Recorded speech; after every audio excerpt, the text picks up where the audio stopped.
episode number 13. Excited about this one. Thank you, Mallory, for getting this all set up for us today. But this is going to be a good one. Today, I've got a special guest by the name of Brandon Neal. And this gentleman I've been following and have known now for 18 years, I think. Long time. 18 years. Yeah. First time I met you at a rickety old building, strip mall type of setting down there where you were running one of your, I would imagine was one of your very first meetings when you came to St. George. It would have been, yep. It would have been. From northern Utah. Yeah, Sandy. Wow. Sandy is where I grew up. That's where I started. That just, I mean, that happened like that. 18 years. Doesn't seem like it. No. Holy smokes. So, dude, that was a cool experience for me. It was eye-opening. It was way out of my comfort zone, and I've looked up to you ever since then because obviously I wasn't ready and committed enough to do anything with that, and you were already well on your way to making something happen inside of that business, and we'll talk a little bit more about that as we go here. But you guys, this is going to be a special treat. Brandon Neal, I'm going to have him now give us a little bit of background on himself and some stuff you got going on in your life now after the financial services business. Sure. Well, thanks for having me. I'm excited to be here. You've had some ballers on here, so I don't know if I qualify. Oh, you more than qualified, buddy. As a baller, so. No, really, I'm honored to be here with you and proud of what you're doing, and your company's just taking off like crazy. It's so exciting to see, and this is official. I mean, this is pretty cool. Thank you. All the setup you have here, but yeah. So I grew up northern Utah. Had really a really good childhood. Good parents that raised me to work hard and taught me how to treat people well. And my dad was a lineman for Rocky Mountain Power. Used to be Utah Power and Light, but and then so he's been a lineman. In fact, he just retired this year. I think he was 45 years as a lineman. It's a long time. Wow. And saw him work hard. Saw him work a lot of 60 and 80 and even, probably 100-hour weeks. I mean, he would work all this overtime all the time. So did whatever it took to provide for the family. Mom was able to stay home with us when I was younger, and then when I got a little bit older, went into high school, and that she went to work and had a couple jobs, and then got into real estate. I went on a church mission. While I was on my church mission, she got into real estate, and my younger siblings kind of saw her go through that process. Wow. Served a mission in Cherry Hill, New Jersey. So I saw everything from, it got me out of the Utah bubble, right? Yes. So everything from the hood to the countryside of New Jersey to the shore. There's some diversity out there. For sure. And it's a cool place, beautiful place. I thought New Jersey would be a bunch of city and concrete, but there's a lot of really pretty, I was in the southern part of the state. So did that, and then came home from that. Actually, while I was on my mission, my wife Lexi wasn't my wife at the time, but she started.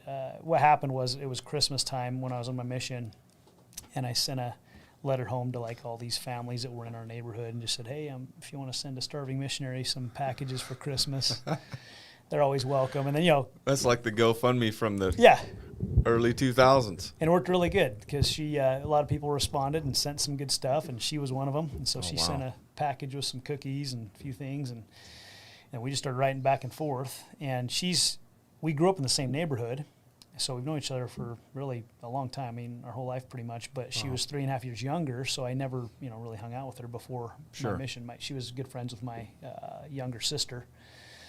And so, and then my friends, their younger sisters, we saw each other. She has 2 older sisters that I hung out with a little bit. Anyway, I got back from my mission, and she was still a senior high school, and she's a really good softball player, all-state, MVP, state champion like 3 out of the 4 years. Wow. So she got a full-ride scholarship to Rick's College back then, which is now BYU, Idaho. Mm-hmm. So she's getting ready for that, and I'm like, why don't we get married instead? Because I knew if she went up there that I'd either have to go up with her, which I hated school. I didn't want to do that. Wow. Or take the chance and maybe not see her again, right? So she agreed. That was a little bit of a tough scenario because her parents put so much time and sacrifice into that to help pay for her schooling. And so I had to ask them if I could marry her. And fortunately, they gave us their blessing. And So yeah, we were young, 22 and 18 when we got married. And then I didn't know what I was going to do for work. I knew I didn't like school. I went to a semester at Utah Valley University, hated every minute of it, felt like I was wasting my time and money. But, my parents were of the thought process, you got to go to school, get your degree. Sure. So you can get a good job. That's probably all they ever knew. Yeah. So that's what they were ingraining into me. Even though they didn't do that, they wanted me to do that because they thought that would be better. And so it just wasn't for me. So fortunately, as a newly married couple, we were both working at Discover Card, credit card company, and just did collections on delinquent accounts. Yeah. And I had somebody approach me about this financial company that was expanding and growing. And the guy's name that talked to me about his name is Mike Cole. And Mike says, hey, this guy I'm working with, his name's Brendan Merton. He's making like 20, 30 grand a month. And I'm like, a month or a year? He goes, a month. And I said, well, what did he go to school for? He goes, well, he went to school he got a business finance degree from BYU, but he says, you don't have to go to school for this. And I was like, what? And he said, yeah, come take a look at it. So he actually invited me to a overview meeting, like, I don't know, 4 or 5 weeks in a row before I actually showed up. I was newly married. I don't want to go to some meeting at night. I was newly married, right? I want to hang out with my wife. So finally, it was a Tuesday night. I showed up at the office, and I showed up what I thought was, he said to be there by 7. I couldn't find the office, so I didn't get there till 7:30, which was good because it actually started at 7:30, so it was wise of him to tell me to be there by 7. Anyway, I saw this meeting, saw what the company was all about, and it blew my mind because This was 22 years old? This was at 22 years old. This is in December of 2020. So this is 20 years ago, over 20 years ago. December 20. I'm 2000. sorry, 2000. 2000. December 2000, yes. Yeah, it's 2020 now. So it was 20 years ago. Yeah. And I was blown away by the size of the company. First of all, it was a great company. They showed how, the company focused on middle-income families, helping them get out of debt earlier, save and invest for their future, get them debt-free, financially independent. So, how to invest, all that stuff. And I thought, gosh, no one's ever taught me this. I wonder if my parents know about this. So they talked about that, and then Brendan, who was the regional vice president of that office, said, hey, any of you that are interested, come work with me in my office. I'll show you how to have my position. Here's what my income is. He showed his income, showed his bank statements right in the meeting. No kidding. And at 22 years old, I'm like, man, no one else is offering to teach me exactly how to do something, I'm an employee at Discover Card. I did do some construction with my cousin who was a successful contractor, and I could have done that. I thought about doing that. But this just felt right. We were praying for something, and it was just answer to our prayers. So came home, talked to my wife, said, hey, you got to come check this out. She came back the next week with me, saw the same meeting. I go, what do you think? She goes, yeah, let's do it, right? So she's 18. She goes, yeah, let's do it. So we're like, okay, let's go. So I started off part-time, and I remember, I was so excited about it. I wanted to tell people, right? So first people I call my parents. I call my dad, Dad, I'm so excited. I finally figured out what I want to do with the rest of my life. He goes, what is it? I go, I just went to this meeting. He goes, oh, you're in Utah. You went to a meeting. Man, just be careful. You should probably just make sure you keep going to school. I said, no, Dad, I'm actually not going to go to school anymore. I'm going to do this instead. I was supposed to be registered for that next semester. I just never did. So he goes, I don't think it's a good idea. So next morning, my mom calls me on my way to work. Brandon, you'd be an idiot if you don't go to school. You got to go to school, right? And of course, they meant well. Absolutely. But I said, Mom, no, I'm going to do this. And so anyway, that's kind of the beginning of it. Wow. And not knowing anything about how to start a business, build a business, didn't really know much about financial services, everything from investing in mutual funds to term life insurance to helping people get out of debt, all that fundamental stuff that the masses really need to start with for the most part. I didn't know anything, didn't have a clue, and I found out really early on, neither did most people. Yep. So I just became a student of the business really early on. Brendan would say, tell me what to do, and I just did it. There was actually a guy named Kurt Blackburn who was actually the guy I was on his team in the office. And all he did is he gave me a set of tapes from this guy named Hector Lamarck. And Hector Lamarck, he was making, I don't know, $2.5 million a year in total passive income, and these audio tapes, if any of you know what cassette tapes are, right? Yeah. So it was cassette tapes. he just said, Kurt Blackburn said, hey, and Kurt Blackburn was busy, so he didn't have a lot of time to train me, and I'm 22, and why would he want to spend a lot of time with me? But what he did do is, as soon as I passed my life test, he said, hey, here's a set of Hector Lamarck audios. Listen to these. Mm-hmm. I took them. It was a Saturday morning. We had a Saturday training. We had a little training that morning. I left that training, went out in my car, plugged in the first. I opened the tapes, and one of the tapes said "Overcoming Objections." And I thought, man, if I could overcome every objection, nothing would stop me. So I'm going to listen to that one first. Plugged it in, and it was so powerful because Hector started talking and telling exactly how he built the business and how to overcome objections and what to say and how to say it and the kind of activity it was going to take to succeed. And I'm sitting there at 22 going, he's telling me exactly how to do this. Why doesn't everybody do this? Like, I was baffled. Mm-hmm. And I kind of had this revelation that morning of, you're going to make $1 million a year at this thing. This is before I made any money. Yeah. So I'm like, and by the way, Chris Howard, you know Chris Howard. Yeah. So Chris Howard just went over $1 million in income in the company, and I was in his organization. He was kind of over Brendan Merton at that time. So I saw that he just went over $1 million in income, which obviously at 22, you're like, man, what are they doing? That's got to be illegal, you know? Yeah. But I left that training, called my mom, said, Mom, I'm going to make $1 million a year at this thing. And she's like, oh, that's cute, sweetie. You know, hope you do, right?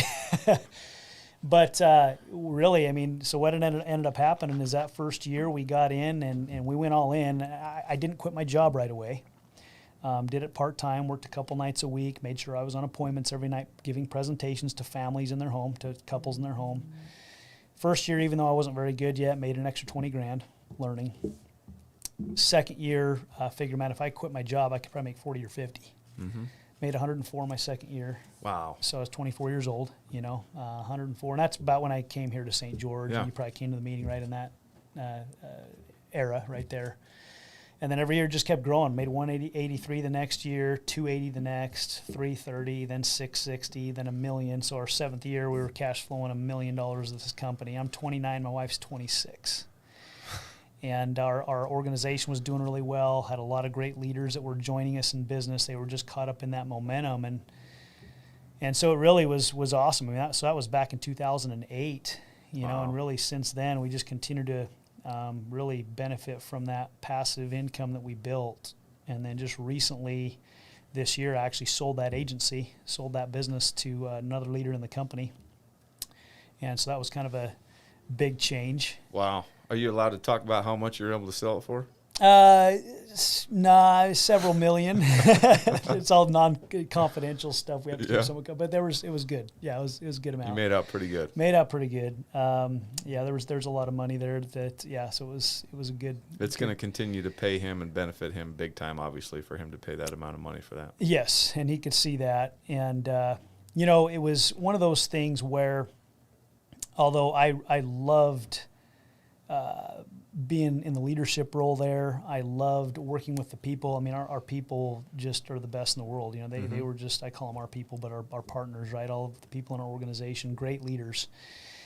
And, it was time for me to move on to the next chapter. I don't see myself as retired by any means. It's just a stepping stone. I think the very best days are yet to come. We're just getting started. Absolutely, I'll talk about that here too. But that's kind of our career, a shortened version of it, of course. Wow. So that was at 22 years old. Is that 21 years ago now? Yeah. When you first started? Yep. Till now? Yep. And it's kind of interesting. You just had Jeff Fieldstead on here, I don't know, a month or so ago, right? And so he was our biggest agency in our business, and he actually sold his agency a couple months before I sold mine. So we kind of both sold at the same time. I think a lot of people caught him off guard, like, what are you guys all doing, But because it really is a great business. I mean, we could have just stayed and just continued to override that business forever. But I really felt it was and he did too, we felt it was a better move to allow this other leader that bought our codes to take our people to a new level, and he's doing a great job. I mean, our codes numbers are up, and that's what I want, right? If I'm going to build a business, when I leave that business, if I choose to leave or sell, I want to leave it in better hands and have it grow. And that's awesome. Yeah. So. Well, I know several people inside both your guys' organizations. Yeah. And in the beginning, when I'm starting to hear the word, like before any of it was like solidified, everybody was really uncertain. It's like, I don't know what they're doing. There's word that they're going to sell their organizations. But now, after running into a couple of them and working with the gentleman that he sold them to, everybody loves that guy. I mean, I got to meet him, and I freaking loved him. He has such a great story, such a great energy about him. All those people are obviously in good hands. They are. No, he's unbelievable. He's an incredible guy. Mario Arizon's his name. And anybody wants to follow him on Instagram and stuff, he's a stud. He's a good dude. He is. He's doing big things, man. He is. And I was involved in Primerica a little bit. So not originally when we met for the first time. Actually, I left that meeting, that very first meeting that I went to of yours. And Jeff wasn't completely bought in at that point either, because we went home. He brought like 7 or 8 people to that meeting. Right. And then we went back to his house and rolled up a big fat doobie to talk about all the money that we were going to make doing Primerica. Yeah. Yeah, in fact, he told me the other day, because I know he mentioned that on his podcast, and he goes, did Lexi hear that? Because I didn't want her to know that we went back home and did that after. It's been 20 like, years I'm pretty now. I'm pretty sure Lexi probably knows, right? Yeah. I mean, we were a pretty rough bunch of people. I mean, you can only assume the type of stuff that we get into. I can imagine. And I know he likes to keep his image clean, but I like to just tell it how it is. Yeah, I like it. I like hearing those old stories. I think it's awesome. That was cool, but I later got into Primerica a little bit, and I got recruited by my little brother, who had been recruited by Rich Odolivas, which was out of your office. Yeah. Yep. And I still have Primerica life insurance today, and I learned some of the principles, and I did it, I think, for 18 months. And in 18 months, I think I made like $6,500. Yeah. So pretty common. Better than most. But I learned so much during that time about taking care of my debt, about how to build credit, about life insurance and the importance of that, and the financial independence number, and some principles that, as a punk-ass kid at that age, most people don't know about that stuff. Right. And so it was cool to me. I still didn't have the buy-in. Obviously, I didn't stick around and make an effort towards it. Sure. But it was cool to me to be able to sit down sometimes with my aunts and uncles and family members and people that were much more sophisticated than me, and they still didn't have a true understanding of this stuff. Right.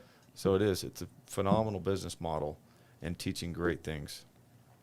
And I still have some of the products today. My little brother I was just talking to, he still has a mutual fund account that it gets deposited in every day, and he's excited about how much money he's got in I there. mean, you can't argue, man. Changed a lot of lives, and there's a lot of people out there like that maybe they didn't stick around, but they're still clients. They're still on their way. They're still doing well. And I've heard so many stories, too, about how many families that have been hit with tragedy but had their life insurance policy, just like one chance meeting and a life insurance policy that they would have not have had, and now single mom is not left with nothing. You know, it's crazy. We were paying out a death claim a week when I sold my business for like the last few years. A death claim every week from clients we'd helped over the years. Yeah. So, That makes a big difference in people's lives, man. It does. Especially when, without that, you lose your primary source of income. Mm-hmm. And then what are you left with, man? It's scary to think about how things can change so quickly and then be left with nothing. In a heartbeat. Yeah, and it's surprising how many people don't think about that. I mean, if someone has dependents and they don't have life insurance, they got to get that done yesterday, Yep. No doubt. Super important. Yep. So now let's talk about this new business. We've been partnered up on a couple of things as far as doing some stuff in your new business. Yeah. And this is like the new Brandon Neal. The new chapter. I mean, I would have never saw it 18 years ago that it would have transitioned to this, but it's interesting to see where your passion has gone. Yeah, no, for sure. So, yeah, I'm in the hunting business now, which is a dream. I've always hunted. I hunted back before it was cool. I think it's kind of cool now, right? Yeah. Everybody likes to hunt, but I used to hunt back when you used to go out in blue jeans and T-shirts, right? And stuff and camo that you got from the surplus store. Yeah, you were like that too, right? You hunted before it was cool. Yep. No, so I've always liked to hunt. My dad always took me hunting. Those are some of my very best memories are of that. And interestingly enough, my Primerica business led to this because one of my partners, you met him this weekend, Brian Mayman, and you've known Brian for years too, but he and I, building our agencies together, always knew we talked about hunting every time we got together, and just started talking about how we got to do something in the hunting business and make money at it somehow. Yeah. So about 10 years ago, we started to come up with started off just kind of as a booking agency. And he actually partnered up with a guy named Brad Dana. You met Brad this last weekend too. And Brad's a dentist he and Brian live up in Spearfish, South Dakota. And they had hunted with a bunch of outfitters and stuff, and I had hunted with quite a few outfitters. And so we kind of started off just being a booking agency, booking hunts for these outfitters. And as we were doing that, we saw a big need. One is a lot of guys, when they go to book a hunt or a fishing trip or something like that, they go to Google and Google it, and they go on it, and a lot of the time, it's not a good experience. They end up with the wrong outfitter, or the outfitter gets the wrong kind of hunter in their camp.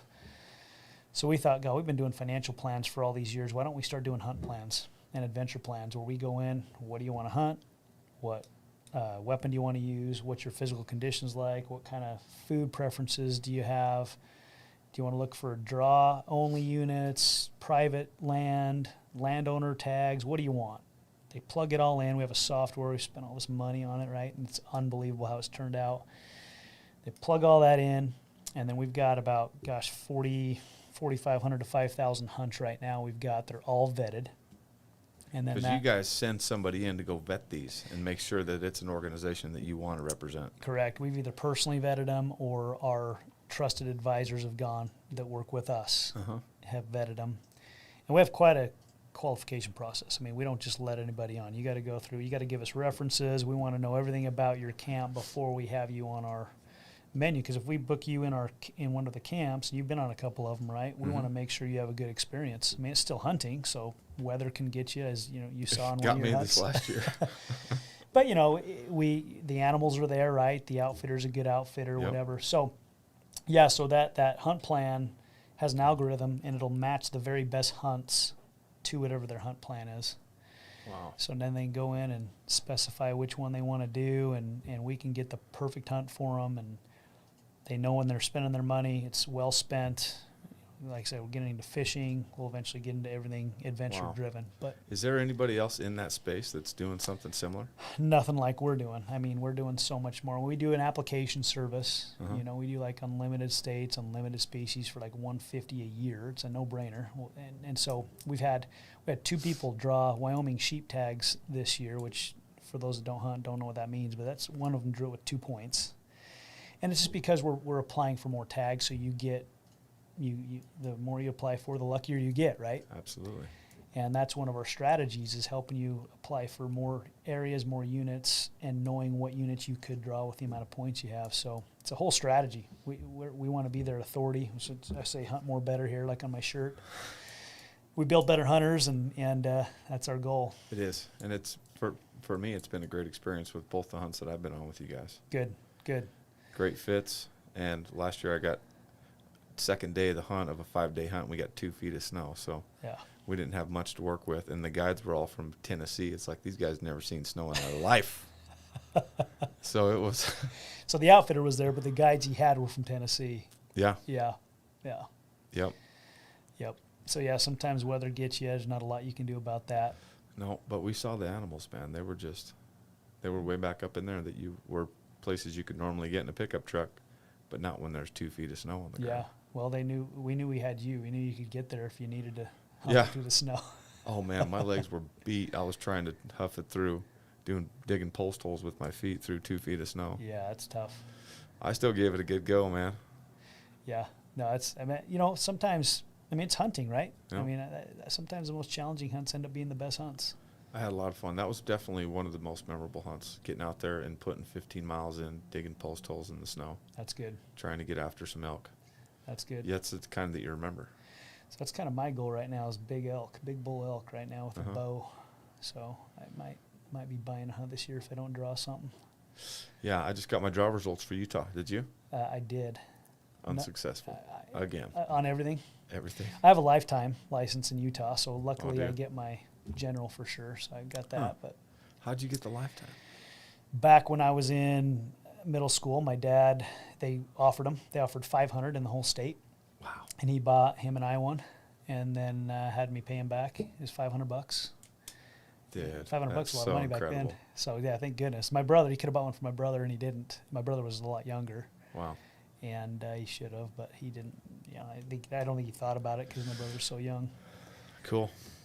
So well, that's good. So, do you hunt right here on the Pine Valley unit then? This year I am. Yeah, usually I do, just because it's close and I can take my kids up with me for a couple days here and there. I mean, that's, you know, they're getting to where they're getting old enough to go. My two oldest are girls, so my oldest isn't real interested. She's 14. She's been with me a couple of times. Sailor, my second, she's been with me when I've gotten deer, and it was a little much for her. It was a few years ago, and a little too intense. Cause we did kill a deer on that one, and anyway. But then my two boys, my youngest boy, who's 5, he of course wants to go every time, but he's only 5, so there's only so much you can do. Yeah. You know, Bridger came with me last year for a couple days, and we saw a couple deer, and he wanted me to shoot them, but they were pretty small, so. Maybe I should. He wants the full experience. Oh yeah. So kill that one, Dad. So yeah, we'll get him. We'll get out there with him and get him one for sure. So how old is he now? He is 8. Just turned 8. 8. And when can you get your hunter safety now? I think you've got to be 11, I believe, to do that. And then you can start hunting deer at 11?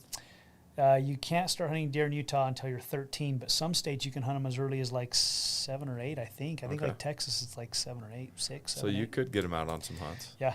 Yeah, I need to actually probably go to Texas or something and go get a whitetail or something. Dude, that's some of my best memories is out chasing down deer in the hills with my dad and my grandpa wearing orange. And yeah, for sure. Getting up early. It's good to see, too. Deer camp. Good to see where food comes from, you know. It doesn't just show up at the grocery store. Yeah. So that's good. Pretty awesome. Good, clean stuff, too. So what's the I'm curious because with my personality, I've always got to have something in front of me, like big targets, big goals, things that I'm going after, stuff that's driving me. Yep. So what is that for you right now? So, yeah, that's a good question. So we, Rolling Bones, I mean, put it out there. We want to dominate the industry, you know. I mean, we see $500 million company. And that, you know, we did $1 million in bookings this first quarter, so of this year. We're up 600% over last year, and last year was a big year.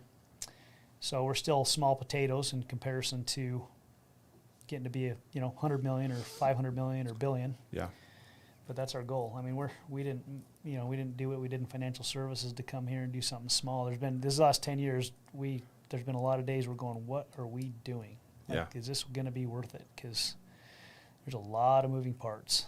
You know, I mean, vetting the outfitters and all the time and the money it takes to do that is intense, you know, and then dealing with, I mean, outfitters, some are nice to work with, but a lot are a little bit challenging, you know. Yeah. And then it's like contractors in my business. Exactly. Exactly. And then software has been a huge undertaking. Nobody in this industry has near the software that we have. So we really are, that's it, man. We want to home run. Go big. That's $500 million Rolling Bones company now. And is it like putting together an exit strategy to where you're building it as if you're going to sell this thing too? I mean, I think of course if it came to that, we definitely would like to do that for sure. Or have our kids maybe run it after us, have it be family business. You know, we all have our families, and possibly. I mean, I guess we'll see where it ends up. You know, if it ends up in a place where we feel we could leave it in even better hands than us, then I suppose that's definitely an option to do that for sure. Yeah.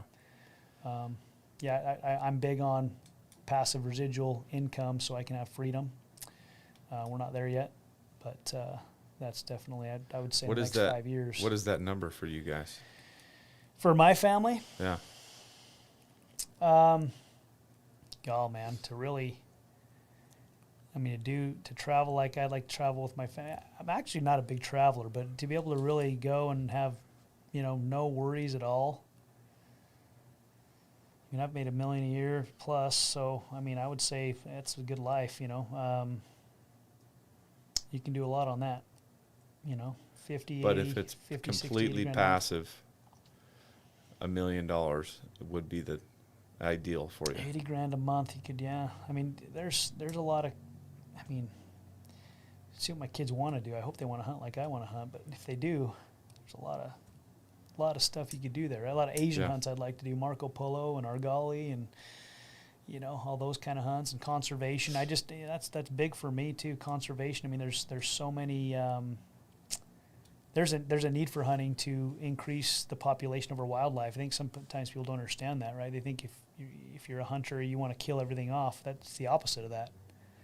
If there wasn't regulated hunting, there'd be a bunch of poachers, and the poachers would demolish the wildlife out there. So yeah, you see that in Africa and a lot of countries there where it's not regulated. Not regulated, and there's no animals because the poachers just go kill everything off, and there's no animals. And you think Africa has all these animals, and in a lot of parts of Africa there are, but it's typically in places where hunting is allowed, and they take hunting really serious down there, or poachers really serious down there. If you poach down there, they'll shoot you.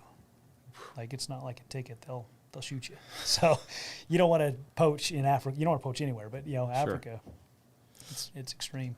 No kidding. Yeah. Wow. So anyway, there's all that. I mean, there's just all lots of components. Like, yeah. How do you figure out your financial independence number, like your true financial independence, and then how do you piece it together? How do you go after it? I think I don't know if there's necessarily one way to do that. If you were just to make money off of interest, I suppose that's one way to do it.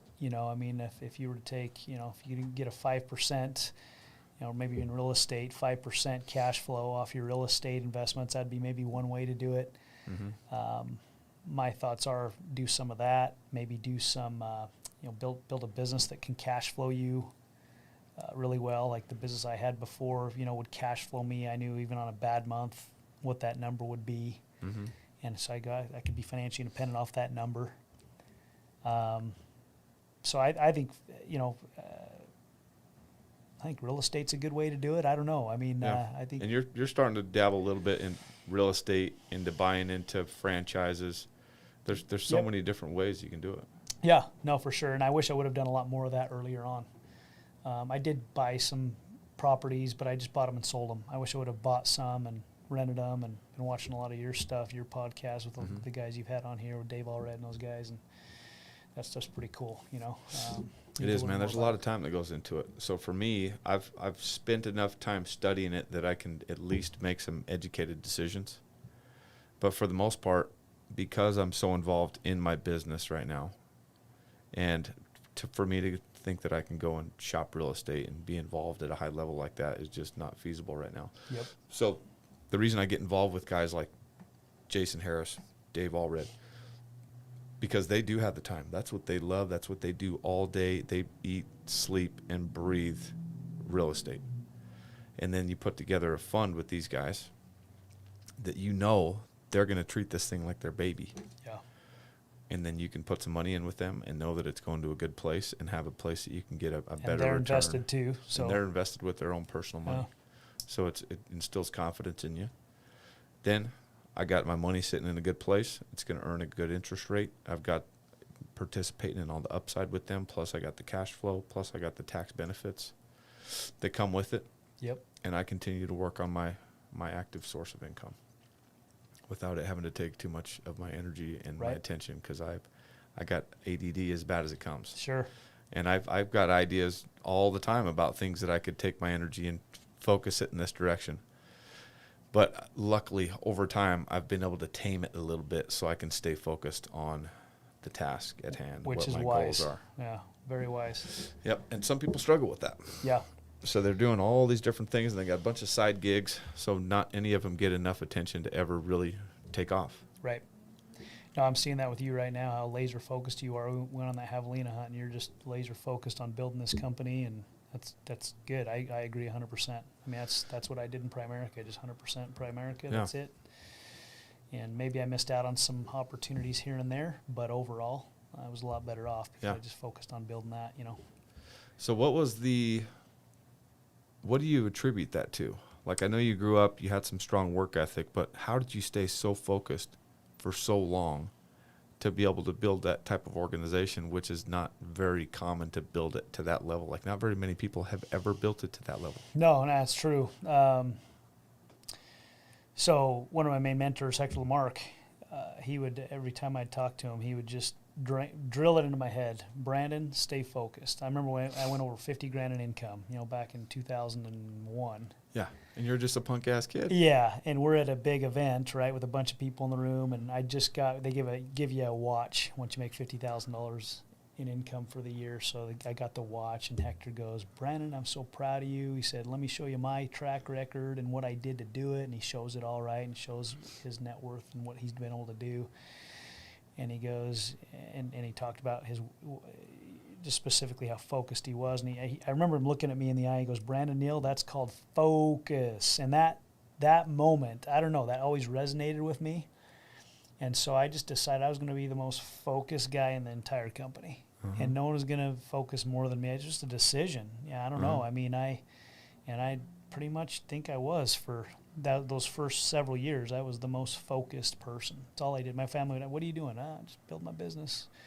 You traveling anywhere? Yeah, just company trips. They take us on a trip every 3 to 6 months, and we're going on those, win all those, and that was it. People give me a hard time. Hey, man, you got to have some fun in life too. I'm like, I'm having fun. I'm winning. Yep. So Lexi was our office manager and ran the administrative side, and I was recruiting, training, field training, kitchen tables. Just doing presentation after presentation, closing sales. I mean, that was just made the decision. Yeah. This is what I wanted to accomplish. Was it always to get over $1 million a year in income? Very early on. I mean, obviously, when I initially started, I saw in that first meeting I was in, Brendan showed Chris Howard's picture with $1 million in income next to it, and then he showed Hector's with $2.5 million next to it, and I thought, that's just crazy, But after I started listening to those audios, I mean, within the first 3 months, I call it a revelation or whatever. I just had that, you're going to make $1 million a year at this thing. Wow. And logically, I didn't know how it was going to happen. But you were feeling as if it was possible, and like you had almost already accomplished it. You just got to put the work in now to get there. Yeah, and they all had their numbers. They all showed what they did on a personal, every month what they did personally, how many people they hired, how many sales they made per month. So I just looked at Brendan Merton's track record and said, well, he hired 2 people a month and made 5 or 6 sales a month his first 2 years, and made $100,000 his second year. So when I got in, I thought, well, man, if I can make $100,000 by the end of my second year, that's a pretty good deal. So I just got to hire 2 people, write 4 to 6 sales. So that's what I went to work and did, and made $100,000 my second year. So to me, it's baffling a little bit that more people don't do that. I know some, timing's not right for some or whatever. But I just broke it down what I had to do on a daily basis, and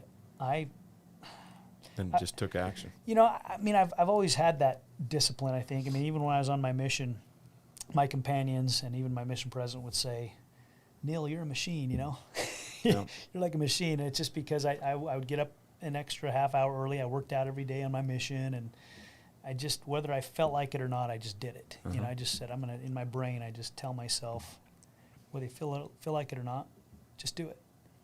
And so that served me well when I got into Primerica, because I got to prospect daily. I'm going to do that first.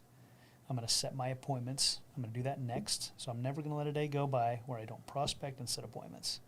Did you ever have the thoughts telling you today you can relax a little bit and have to overcome that? Yeah, but they weren't very loud to me because I didn't listen to them. Yeah. In fact, it's funny because Brendan Merton ended up buying a plane and came down here to went down to Vegas, picked up Chris Howard, and flew here to St. George. And it was, I don't know, it was probably my 4th or 5th year in, third or 4th year in.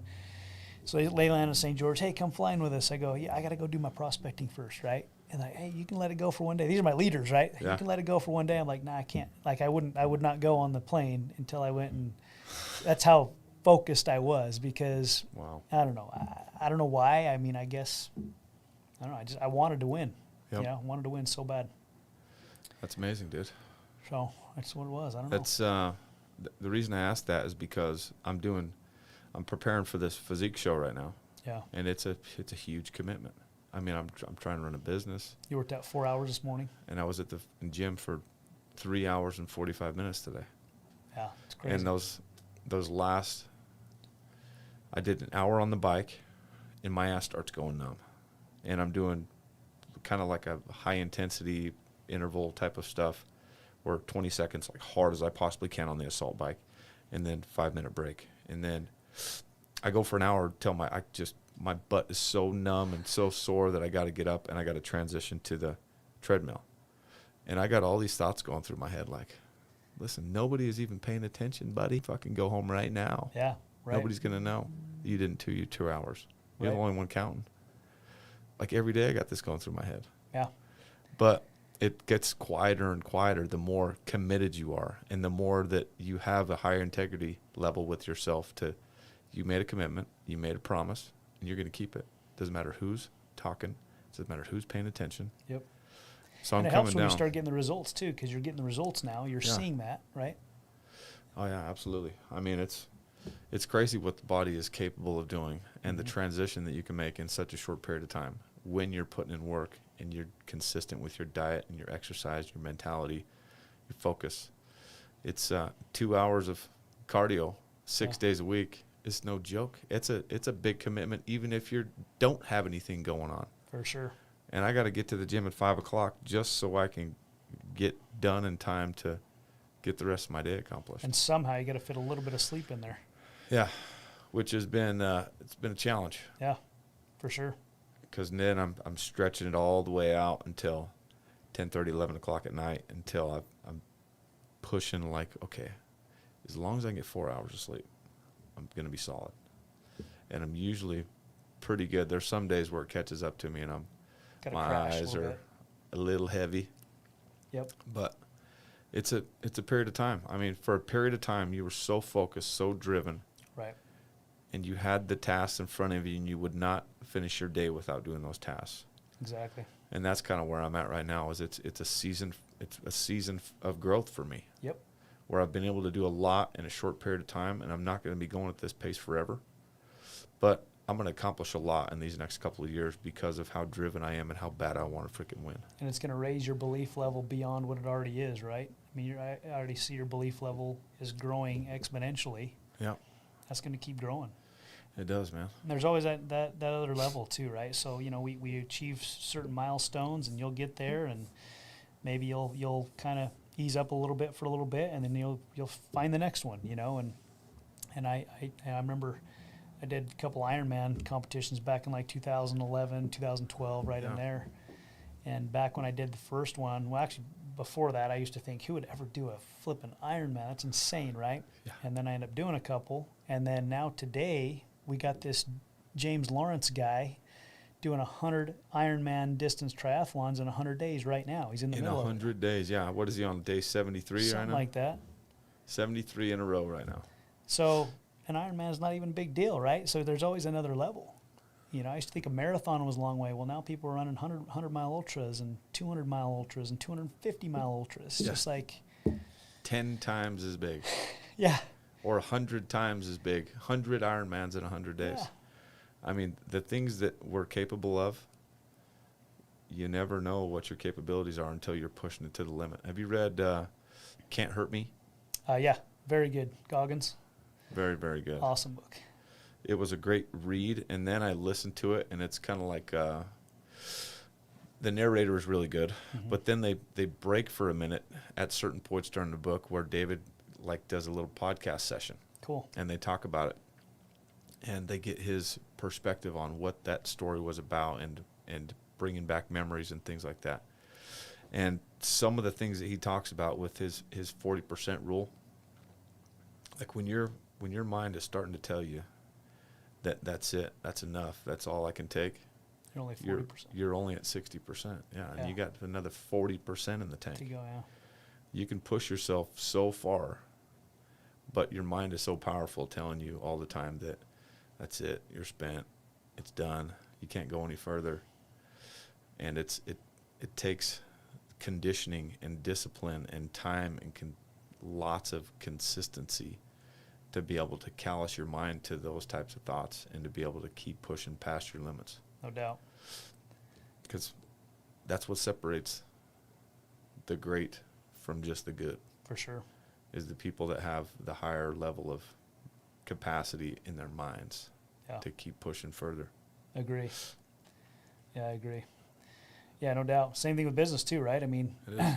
people would say, great job you're doing, and you're $1 million earner in the company. And I honestly, this is honest truth, I don't feel like it's that big. And it's only because I really do try to look at all the people out there that are doing a lot better than that. That's my game. That's my playing field. It just is. That really is the truth.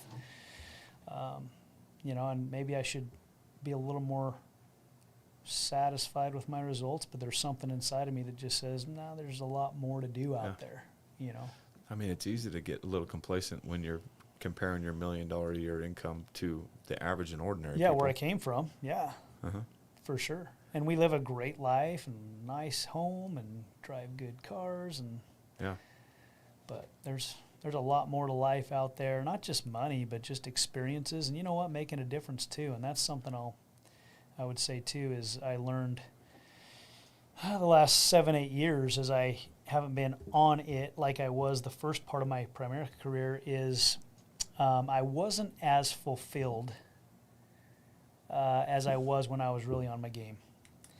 And so I learned that it's so important that we stay busy and just anxiously engaged in a good cause, because that's what that keeps us on the right path, right?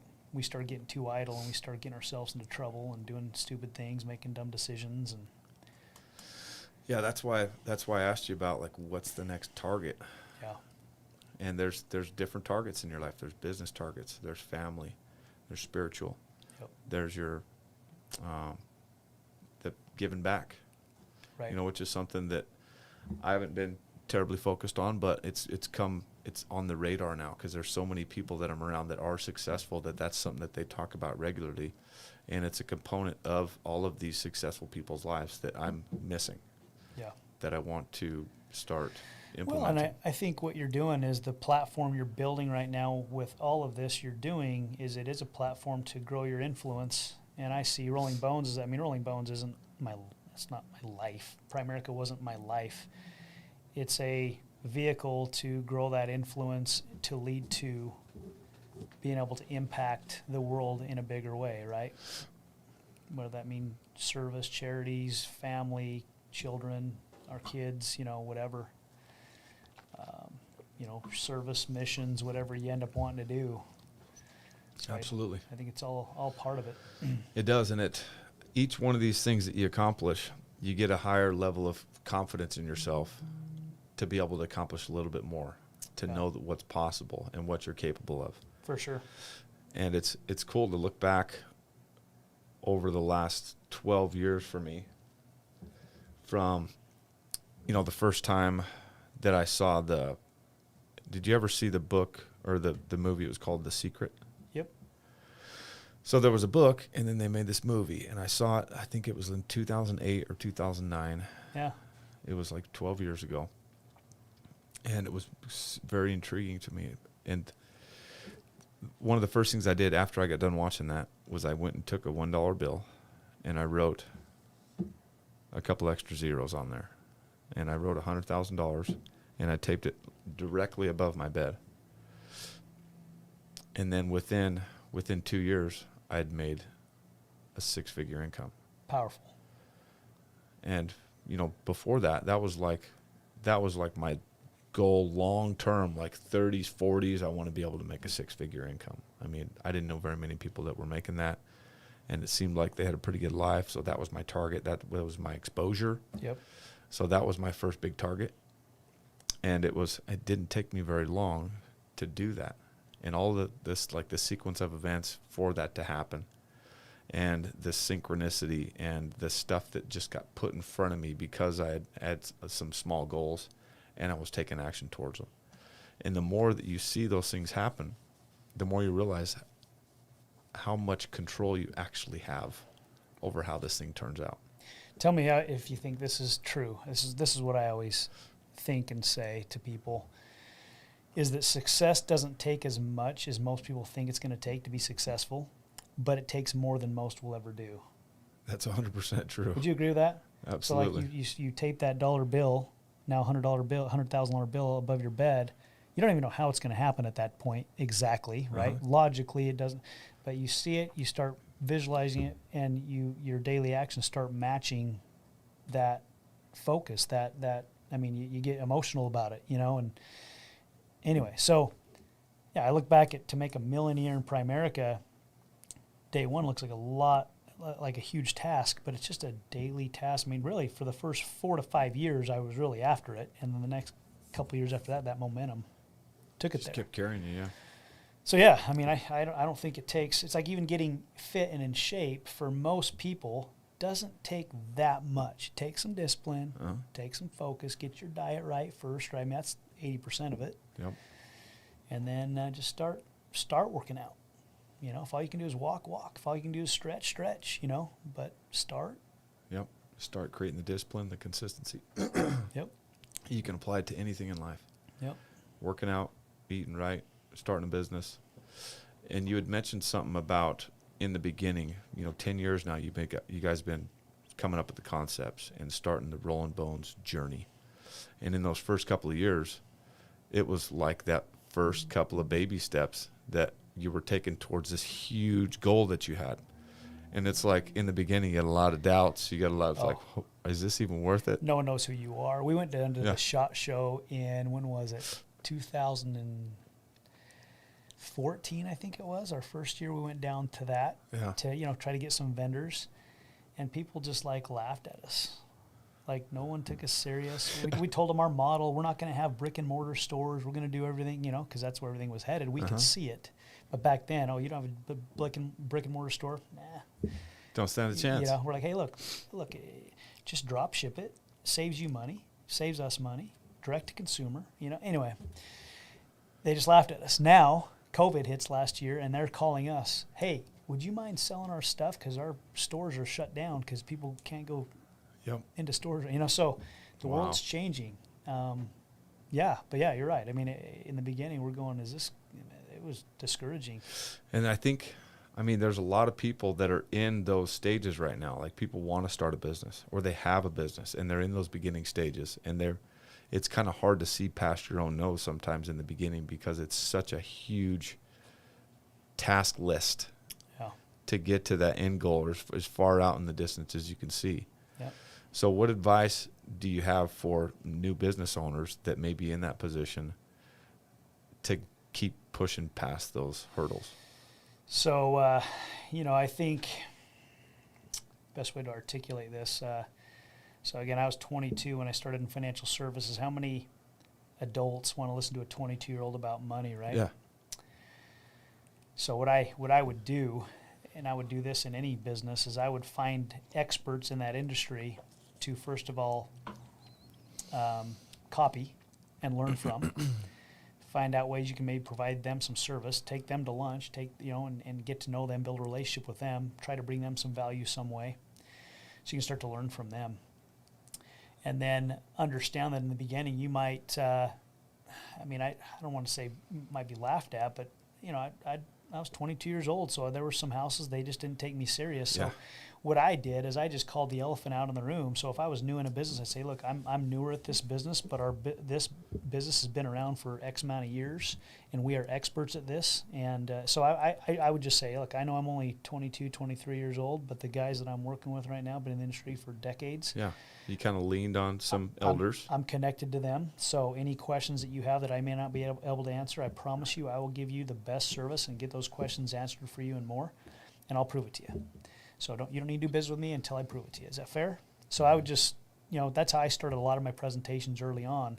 And what ended up happening is I'd ended up closing business on that first visit all the time because they would see my sincerity in that. And then I would follow through with it. I'd send thank you cards after.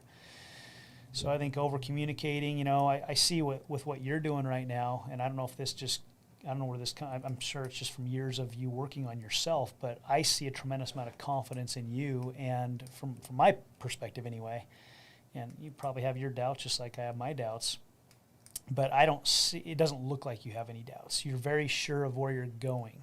Mm-hmm. And there's always those people, oh, he's so sure of himself, or people have say that about me. Oh, he's maybe they even say you're a little narcissistic or something, or maybe they might have those thoughts. And I think you just got to be able to look past those things and know where your heart's at. And I see you just on it, not worrying about what anybody else thinks about you. And because of that, you're doing some really good things, and you're impacting a lot of people's lives. We just spent this weekend with your team, some of your top guys. Yeah. And I was blown away with the difference you're making. You're changing their lives. These young men that are coming to work with you, and I don't know if young women work with you yet either, but they're coming to work with you, and they're making more in a couple months than they made all year last year. It's awesome, man. Yeah. And so you got to have a clear vision. You got to look at that and see where you want to be. And I used to. So when you make $100,000 a year in Primerica, they give you a big Super Bowl ring, right? Yeah. And I would every night just picture getting that ring on stage and putting it on my finger, and just how it's going to feel. And then when I show it to my next family reunion, my whole family's going to see it, right? So anybody who might be doubting me, my family is pretty supportive for the most part, but or friends or old coworkers. Just those things that can help drive you every day. Yes, and that feeling and that vision was so clear and powerful that the next morning I'd get up and I'd go, man, I don't really feel like prospecting today or setting appointments, but man, that's going to feel so good to get that ring on my finger, right? And I'm going to make the calls anyway. And then you start, and I'd get a couple new prospects, and it seemed like every day, if I got 3 to 5 new decent prospects, 1 or 2 of them was always exciting. And as long as I just told myself, if I always have 1 or 2 things that are exciting to keep me going, then the bad things that happen every day, the cancellations I have, the people quitting on me, those things always happened.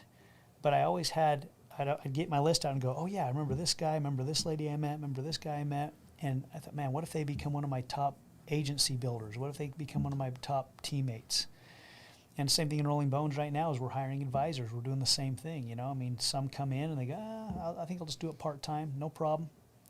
There's a lot I'm real excited about right now that aren't even in yet, And I'm going, that's going to get us to that next level, because we're going to help them get to the next level. Absolutely. So, yeah, clear vision and feel how it's going to feel. I mean, picture it in your mind, feel in your heart, I mean, Joe Dispenza, I don't know if you listen to much of his stuff. Do you know Joe Dispenza much? I've heard of him, and I've got several recommendations. I got to pick up one of his books. It's deep stuff, but man, it's powerful and it's real. And I know like the very surface of it, but it's that heart-mind connection of being able to create. It's how we create everything. It's how you're creating an emotional connection to where you're going. Yep. And you'll read his stuff and you go, that's what I'm doing, because you're doing it. Yeah. You're doing what he talks about. Otherwise, you wouldn't be creating what you're creating with all this. Yeah, I mean, a lot of the stuff I do, I just do out of intuition. Yep. And then the more books I read, the more successful people that I follow and study, the more I realize that I'm doing a lot of these things without even realizing what I'm doing. It's because your heart's right, man. Your heart's in the right place. That's why. Yeah. I mean, you see your family, see your wife, see your kids. I mean, that's what it is. Yeah. I mean, I'm a big mental. Everything starts with your thinking, but I actually think more of it starts in your heart. Yeah. And then your thinking obviously is very important too. Absolutely. So yeah. Right on. I just thought of something I was going to ask you, and I spaced it. That was going to be a really good one. Okay, I'll think of it here in a second. So I also wanted to ask you, throughout your life and your business, who or what has had the biggest influence on you?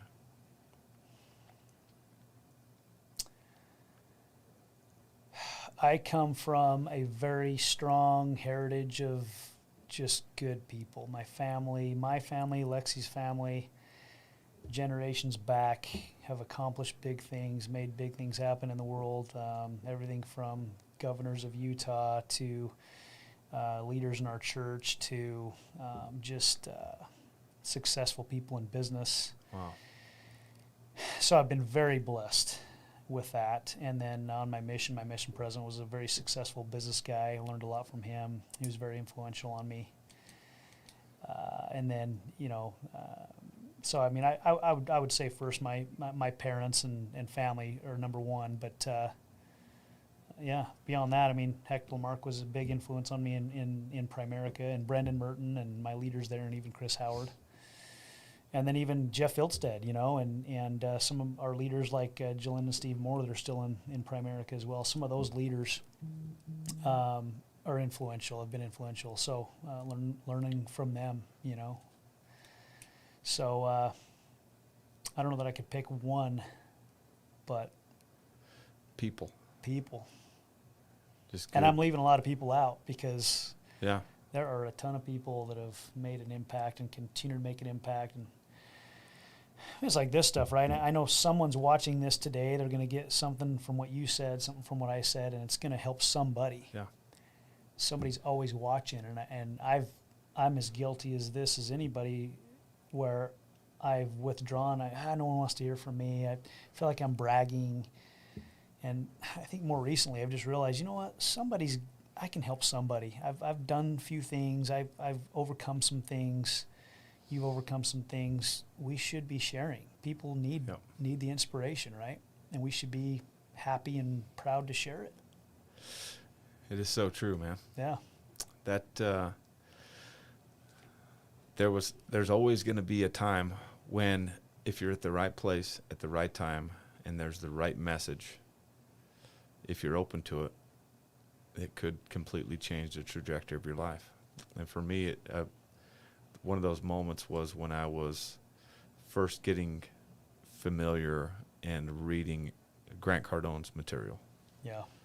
So it was at a time in my life where I was hungry and I was at a low point and I was ready for some change. And his story really resonated with me because he's also a recovering addict and had some issues with drugs as a youngster in his 20s. And I was dealing with alcoholism and smoking a lot of weed, and I knew it wasn't my true self. Mm-hmm.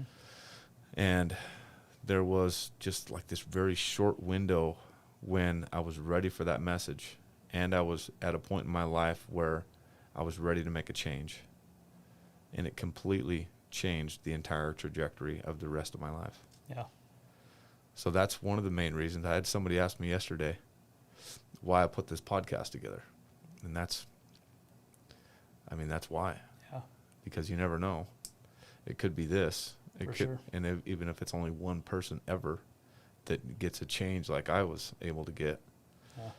And it's a huge deal. Proud of you, man. It's awesome. I love it. Yep. You know, some people might look at it and go, man, he's going all out. He's going crazy with this stuff. But you should. Someone's got to do it. Yep. Someone's got to do it because most people aren't, right? They talk about it or they think about it, but you're putting it into action. It's pretty awesome. It's fun, man. Yeah. I love this stuff.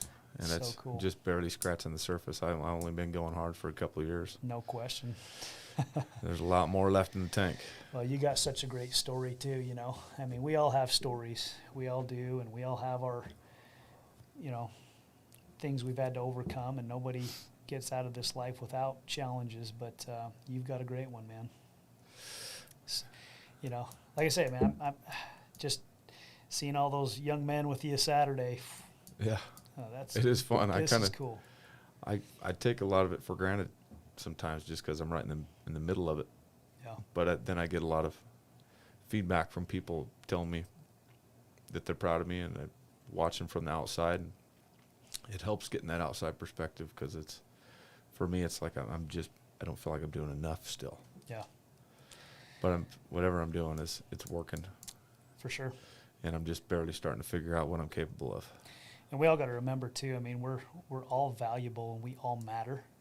And I think sometimes guys like you or I, maybe sometimes we think we got to prove that we're great, right? Yeah. And I don't know about you, but sometimes I catch myself in that. And I go, well, wait a second, I'm great, you know? God loves me no matter what. I'm God's son. And I think we can remember that too, that we're great regardless of our actions. We're valuable. We're great. And if we feel that way and we understand that, we will perform better. We'll do more because we feel that. Absolutely. Absolutely. Well, as we wrap up here, I want to see how my listeners can support you. We're going to put this all in the comments and everything too, so we got some hashtags and where we can find you. But sure. Where do we find you on Instagram? So there's a couple of them. The Real B Neal. So it's TheRealBNEAL. Neil, the real B Neil. Neil. Neil is Neil. It seems like I always want to put Niel. Yeah, there's only one right way to spell it, Jefferson. Neil. Neil. The real B Neil. Yes. So there's the real B Neil. And then one that I'd appreciate would be Valor Outdoor Adventures. And here's the deal. I'm pretty sure they got me blocked on that one because we do some firearm stuff and hunting stuff. And I think, some of the social media people might kind of have it, because it seems like my following isn't growing real fast there. So follow that one. Help me break that. However we got to do that. Valor Outdoor Adventures. And that's for Rolling Bones. And that's, Valor Adventures will kind of be my agency within Rolling Bones, and that's going to be that brand. That's what the hat is. And thank you for the hat, by the way. Yeah, you're welcome. It's a great color. So and then I'm on Facebook and my website valoradventures.com. It's not quite done yet. Probably done like this week. Awesome. So valoradventures.com, but rollingbones.com as well. I mean, that works. Awesome. So, right on, man. So as we wrap up here, also, we've already shared as much as possible. This has been an extremely good episode. And the one thing I want to get the message out to everybody is if you're watching this, you caught just a snippet of it, or you watch the whole thing and you feel like somebody could benefit from this thing, share it with somebody that could use the message. Like it, share it, subscribe. We're trying to get as far of a reach as we possibly can to help more people. And that's all the Jefferson Rogers podcast is right now. It may turn into something later, but right now it's about I've got these things built up inside of me and I want to help as many people as possible. And this is the way that I can reach more people, and I could use everybody's help to like, share, subscribe, and get it out so we can have a farther and farther reach.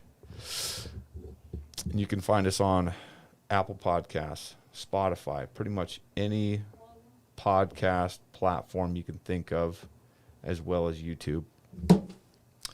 And that was episode number 13. Lucky 13. And I feel pretty dang good about it.